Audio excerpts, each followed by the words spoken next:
We are now on Kilamajori Safari, located in the animal kingdom.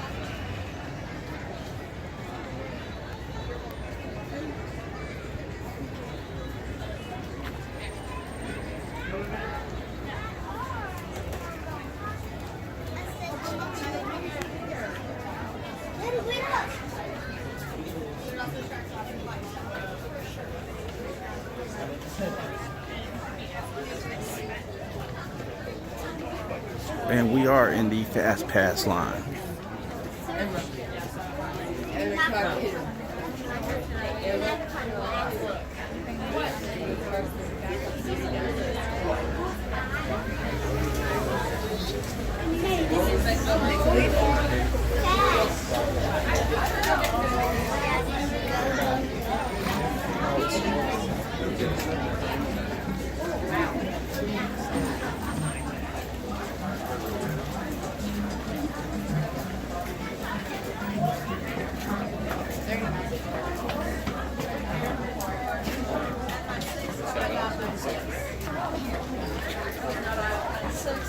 To come on down, congratulations.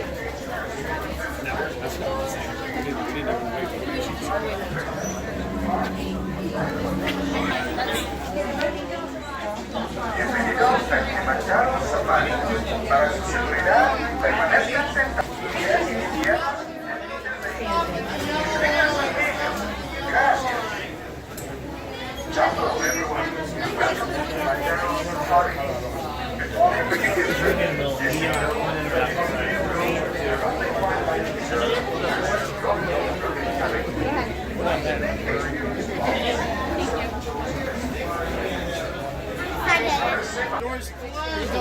Excellent. See you in a bit.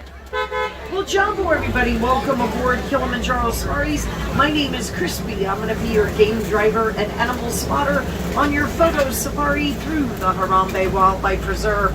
Now, I do need to ask that everyone, including children, please remain seated at all times during our safari. Small children are more than welcome to sit in your lap. They can usually see better from up there. Just make sure everybody stays on their bottoms at all times. Absolutely no standing allowed during our safari. Now that means no standing on the floor, no standing on the bench, no standing in anyone's lap. Do not hold your children up in the air and do not let them walk back and forth in the row. Everyone, regardless of age, must remain on their bottoms from coming out blurry. And please hold on tight to cameras and cell phones. I cannot stop for anything that falls out of the vehicle. We have entered the reserve at Little Aturi Forest. The animals in this area can sometimes be harder to see because they blend into their forest home. Over to the right, I've got a large dark brown animal with white stripes on his legs. This animal is called an okapi. A lot of people think okapi are related to zebras, but they're not. Okapi are the forest cousin of the giraffe. Very shy and elusive, okapi were not discovered by the Western world till about 1901. Unusually late for such a large animal.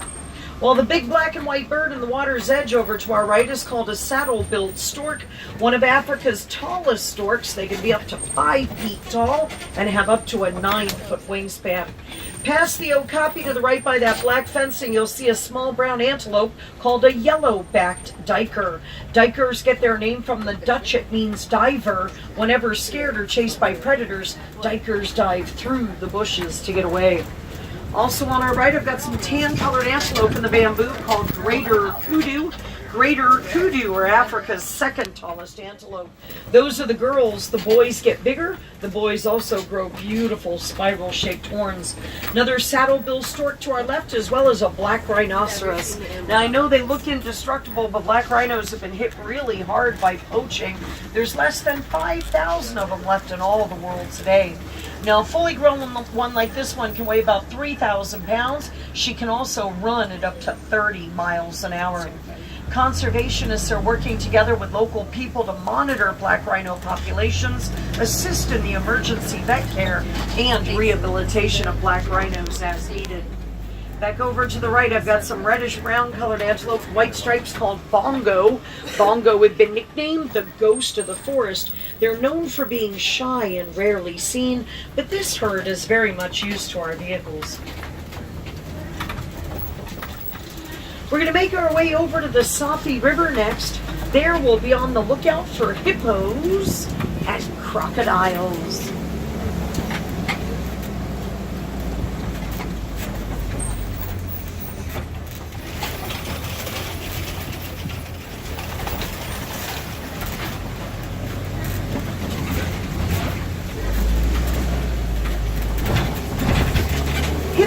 Can be a bit tricky to see during the daytime, and that's because they spend much of that time in the water sleeping. This does make hippos nocturnal. They tend to be their most active at night. That's when they usually come out of the water to graze on plants along the shoreline. He's about to eat that Got a duck. couple of hippos coming up on the right. Don't worry if you're on the left. We'll see more on the left in just a moment. Eat that duck. They eat plants. He's not going to eat duck. Got a couple of hippos to the right and a bunch of hippos to the left. Able to hold their breath for up to 8 minutes at a time. Hippos are good swimmers, but most of the time they just walk on the bottom of the river. Also on our left, you'll see some pink-backed pelicans. Now these pelicans get their name because during their breeding season, their backs will turn pink.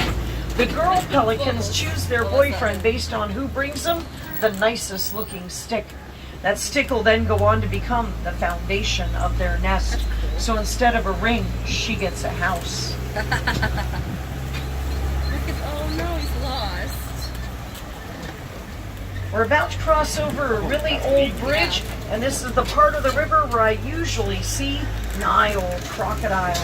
Make sure everybody stays seated for me, please. Those crocodile are coming up on your left-hand side.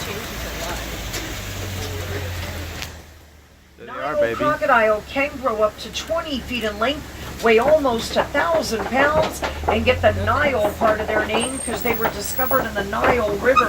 But you will find them in just about any body of water in Africa.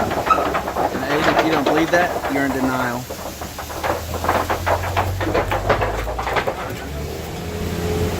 We are now heading to the savanna grassland system of the reserve. This is where we should see the greatest concentration of animals. On our way there, I want to show you my favorite kind of tree that you'll see here in Africa, known as the baobab or upside down tree. I've got a really nice looking one coming up on the right, and you'll see more of these trees scattered throughout the savanna. Baobab trees do remain leafless for about 9 months out of the year. And during the rainy season, not only do they grow leaves, but they also produce a citrus-tasting fruit that the locals will use to make something similar to lemonade. Look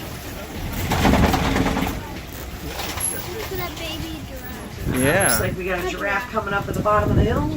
There are 9 different types of giraffe found throughout Africa. The type of giraffe you're seeing are called Maasai giraffe.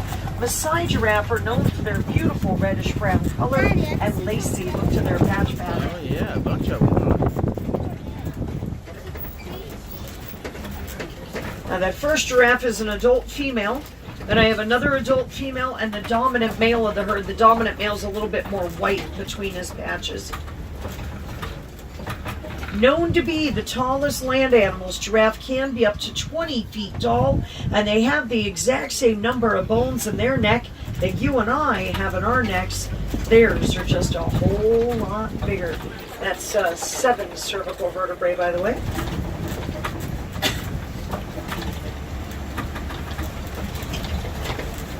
Got more giraffe across the way I should be able to get you closer to. Coming up on our left, there's a cave.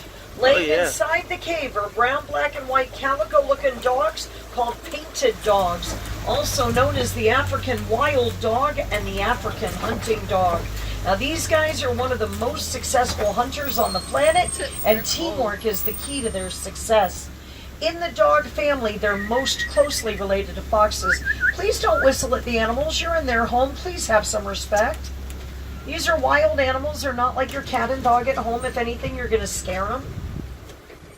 Over to the left, I've got some beautiful brown and white antelope, or brown and white cattle called Ankoli. Those great big giant horns do for them what a radiator does for a car. They help to cool their blood down on hot days so they don't overheat. The really big solid brown one with the biggest, thickest horns standing up is the bull. The others are all cows. And then I've got the brown and white antelope over to our left called sable antelope, named for their beautiful sable brown color. Now these are the girls. The boys get bigger. The boys also get darker and darker as they age. Got a giraffe really close on the right. It's another one of the adult females. Then I've got that big dominant male coming up on our right as well. While the strange looking cones of earth popping up everywhere are termite mounds, but not the kind of termites that eat your house.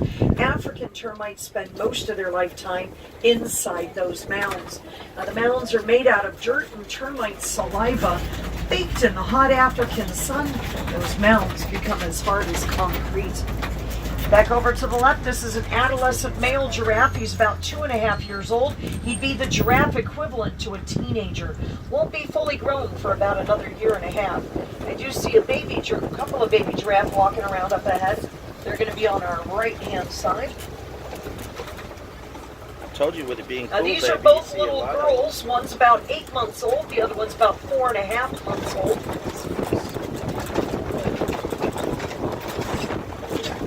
See it? Little baby giraffe. Remember they Hang on, I playing can with get you a the better view. Hang on. You get so The those little tall baby grasses giraffe. are not in your way. Hang on. right there. They're playing with those little. Now, when baby giraffe are born, mama giraffe does not lay down to give birth. Baby giraffe drop from an approximate 5-foot height. Thankfully, they're really tough babies, and by the time they're about an hour old, they are up and following mom around. The one that's walking is the 8-month-old. The one that's still in the tall grasses is the 4.5-month-old. The small tan black and white gazelles to the right are springbok, and that's as big as they're ever going to get. They typically only weigh about 70 to 100 pounds. They get the spring part of their name because they can leap 10 feet in the air to get away from a predator. There's also a larger tan antelope there. That's a female eland. Eland are Africa's largest antelope. The males can weigh about 2,000 pounds. And then the grayish brown animals to the right are white-bearded wildebeest. Wildebeest are part of one of the largest animal migrations left on Earth. When wildebeest migrate across the Serengeti, their herds number in the tens of thousands. Got another female eland and her little brother over here to the right. The little brother is a baby. He's about 6 months old. That was his mom we saw earlier. He'll eventually get to that 2,000 pounds, but it'll take a couple of years. We're going to start making our way over to elephant country. I do know of a couple of watering holes the elephants like to hang out near. We're going to take a drive by both of them, see if we can find just some elephants this morning.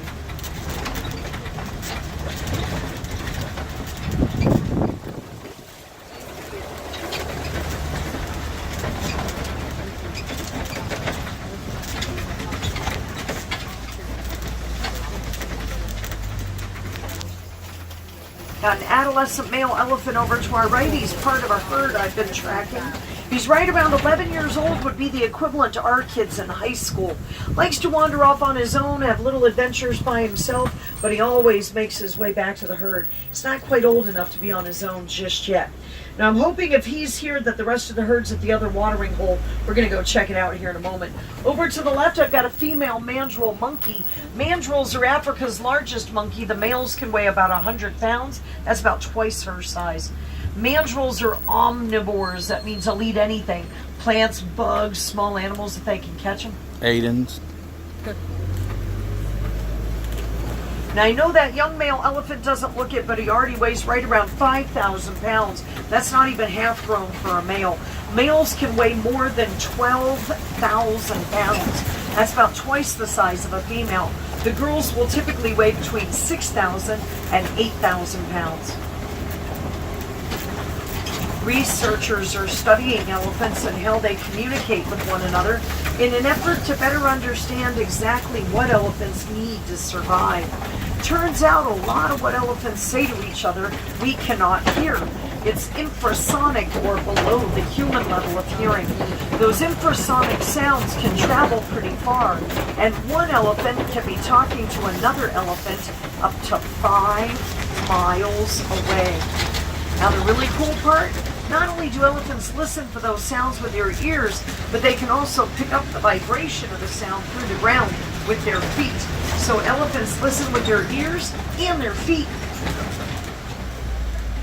Oop, I see some more of the herd up ahead on the left. I should be able to get us closer. Hang on. Herds of elephants are typically made up of females and their youngsters, and for the most part, all the females in a herd will be related to each other because mothers and daughters will often spend their entire lifetime together.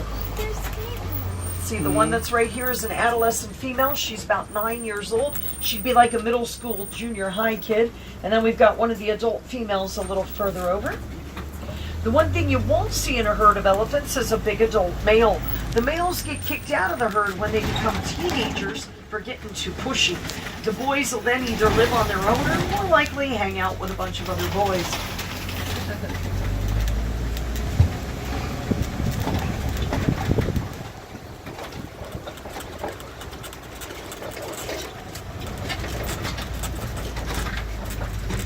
The elephant kind of in the middle here is an adolescent male. He's about 8 years old.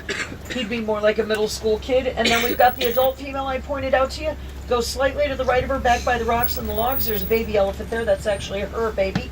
It's a little girl. She's just about 2 years old. Already weighs about 1,500 pounds. She was just over 300 pounds when she was first born. Now, she'll be a baby until she hits about 5 years of age. That's when they usually stop nursing from mom. Then they become adolescents or juveniles till they're mid-teens when most elephants reach adulthood. They can live into their 70s, although 55 to 65 is a bit more common for an elephant.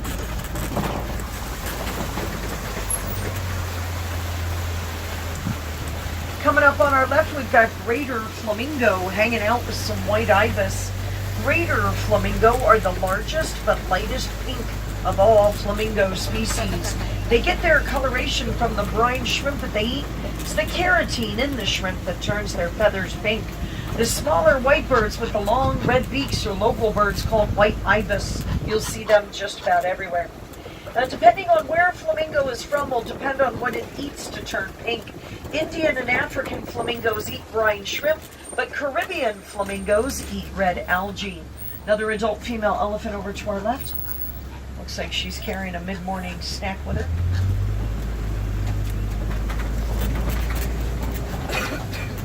I've got a table coming up on our left-hand side.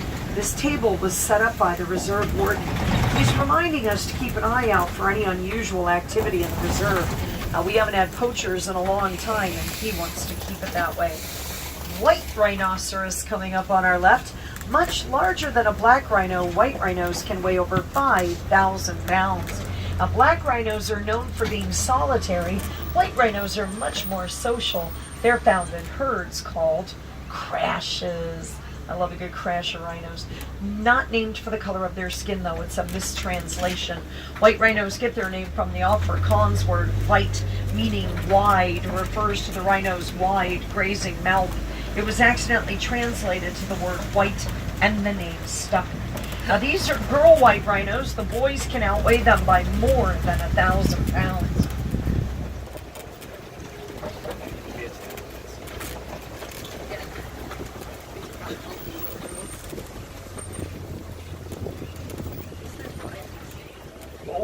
We got ostrich in the road up ahead. Boy, the troublemakers of the savannah. But I still love them. They like to run at the trucks. It's kind of funny. I think it's their version of chicken. Because if you stop, they just go around you. If you keep coming, they stay in the road. It's kind of funny. They are the largest bird in the world, but they cannot fly. Ostrich can, however, run at about 40 miles an hour. We're going to get nice and close to those ostrich up ahead, but it looks like they're going to have a lot of fun going in and out of the road. There's the cheetah, baby. You saw it? He's following it. It's falling in. Ostrich is good. So are the eggs. Less cholesterol than a chicken egg. I had ostrich burgers one time. Yeah, they farm raise them in a lot of places in the South U.S.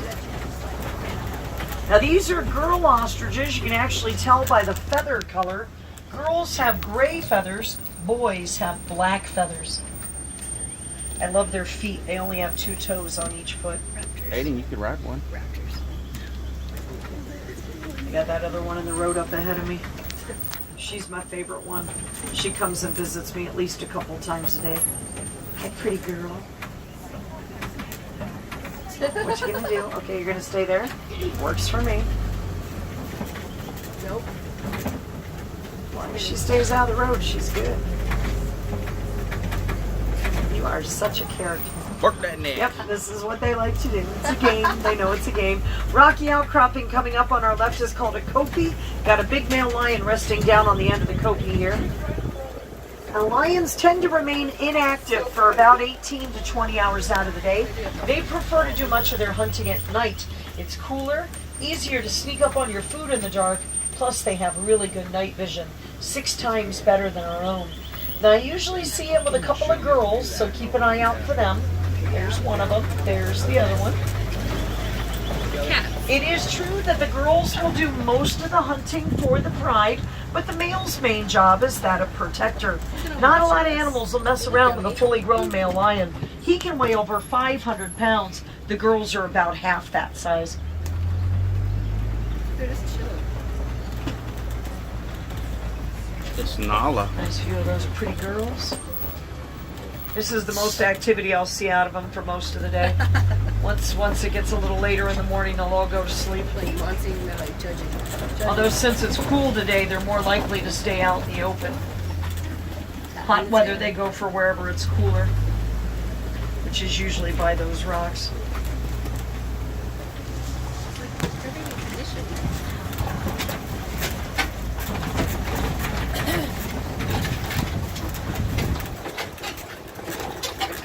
Aiden, those lions do about as much as you. Nothing.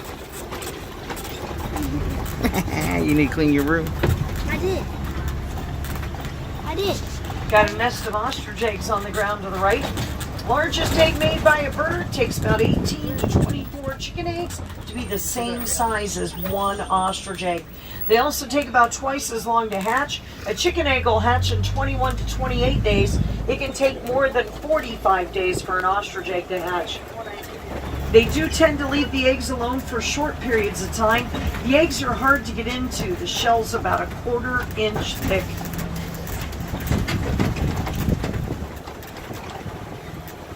We're heading into the Magadi Glen. This area of the reserve is known for its geothermal activity, although as of late the geysers have been pretty quiet. See, at night we can come and jump that fence. Over to the left on the hill, I've got a beautiful brown and white antelope called a scimitar horned oryx. Gets his name because his horns are shaped like scimitar swords, and those horns can get 4.5 feet long. A desert dweller, oryx can go up to 9 months without drinking any water. They get all the moisture they need from the plants they eat. Desert dwelling animals tend to have really interesting adaptations that help them survive in very hot, very dry climates.